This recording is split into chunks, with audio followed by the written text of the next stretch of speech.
I got tired of not seeing these shows about financial literacy, so I started my own.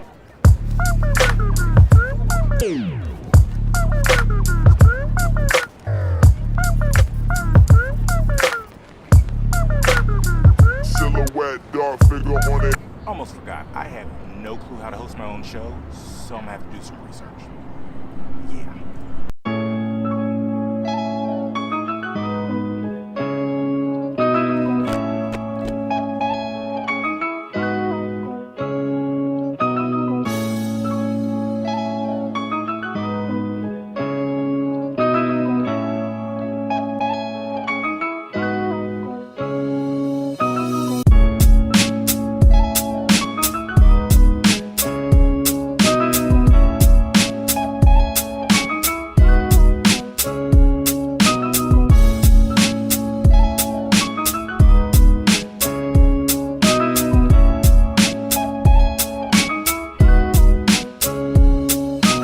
Quick interruption here. If you made it this far in the video, I appreciate it. Thank you. My goal is to make this as least awkward as possible for you and for me. So with that being said, my name is Thomas, and this is Effin' Lit. The goal for this channel is really to break down as much information as possible on personal finance and financial literacy. Why? Because I think that better financial management is closer than it appears. So without further ado, let's get on with the show.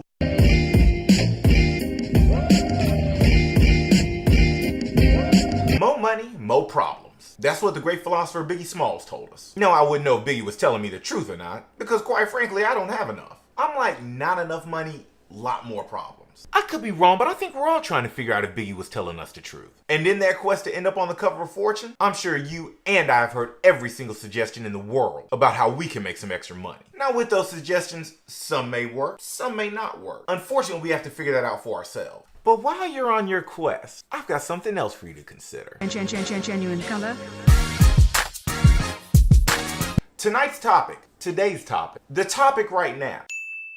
Don't you go anywhere. Stay with me here. Making more money is great. No arguments here. But the reality is most of us would be better off by just doing the simplest thing in finance and just... Now, I'm not saying the word because, well, it sucks. It's old. It doesn't make me feel good. In some ways, I do think it could be considered a curse word. Let's break it down. We've got the root word bud, Latin origin, means to blossom, a 90s Cosby character, and a green substance. See? All pretty good things. Now let's take the suffix? I don't know. Get means to succeed in attaining, achieving, or experiencing. Not bad at all. But then you put the two together, and it just falls apart. Now, I tried to step in and save the financial literacy word and come up with a term to replace. But you can't. It's impossible. Like I tried. You can't just make up a word and make it mean something to people. So I decided to just take two words that I knew and put them together. For the remainder of this show, we will replace with financial structuring. You're welcome. Financial structuring is occurring all around you, whether you want to participate in it or not. Let me explain.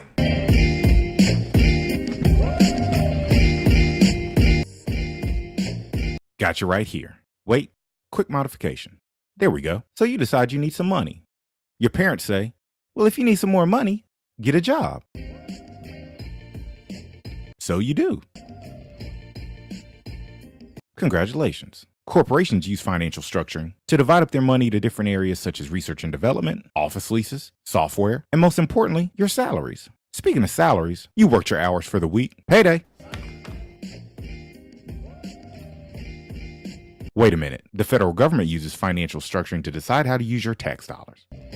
And there you go. Congrats. You got your money. Now how are you going to spend it? Wait, so sorry. Almost forgot. You owe money this year.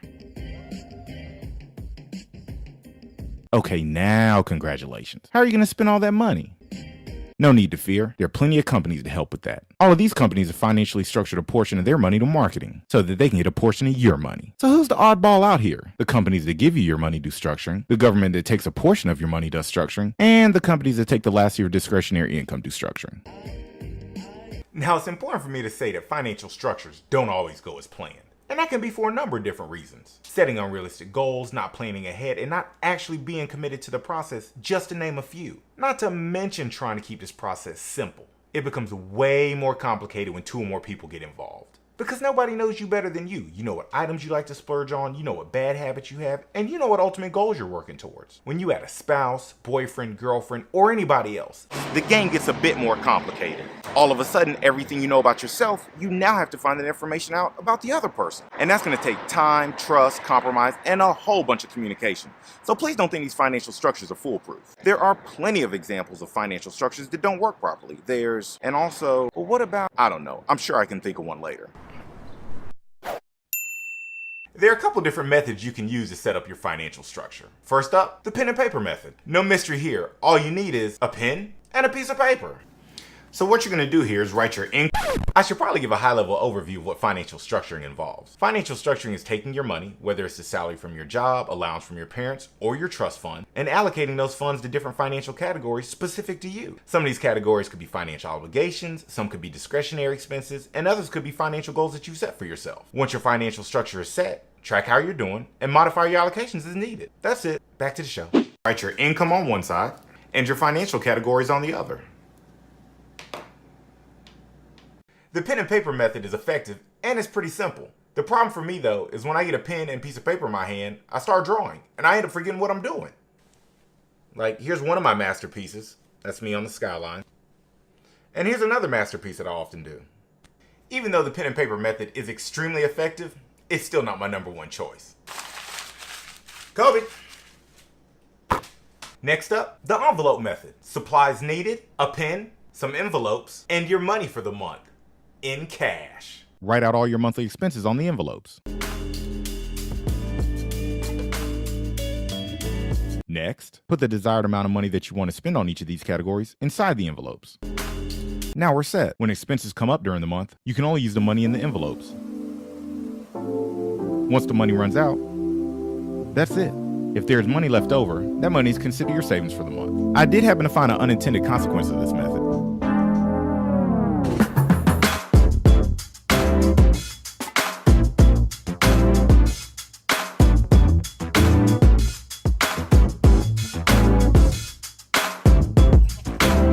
For the computer savvy crowd, you may want to consider Excel. If your computer does not have Excel, then all you have to do is download it. All those cells are great for, wait, you can't see that. All these rows and columns are perfect for organizing your financial categories. The information stays on your hard drive so it's easily accessible, and you can pretty much customize whatever you want to be tracked in Excel. And that's assuming you know the appropriate formulas. And I never remember those formulas.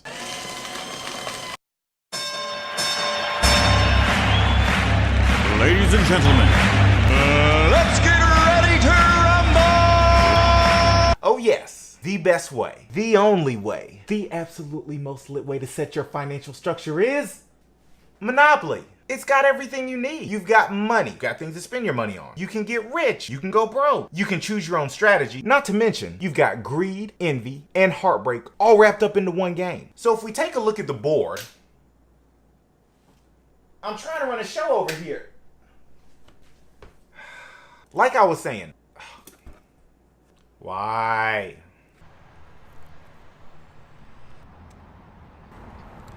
As I was saying, Monopoly. Something about this game just gets you in the right mind frame to do some financial structuring. Your competitive juices start flowing, your senses get sharper, your mind works faster. Next thing you know, you're ready for complete dominance. At least that's what happens to me. All you need for this method is the board. Wait, you can't really see that. But I know you can see this.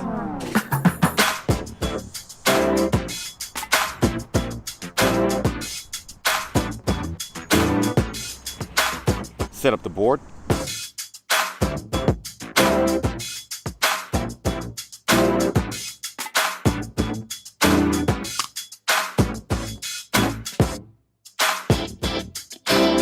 Check.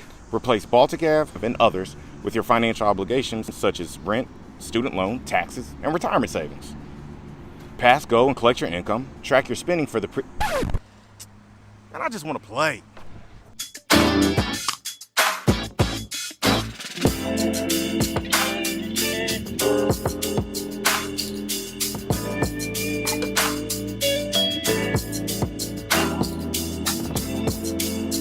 No matter which method you choose, the whole point of doing financial structuring is to make progress. Progress gets you closer to your goal. Getting you closer to your goal gives you motivation. Motivation will get you confidence. And confidence can make you feel like you can do anything.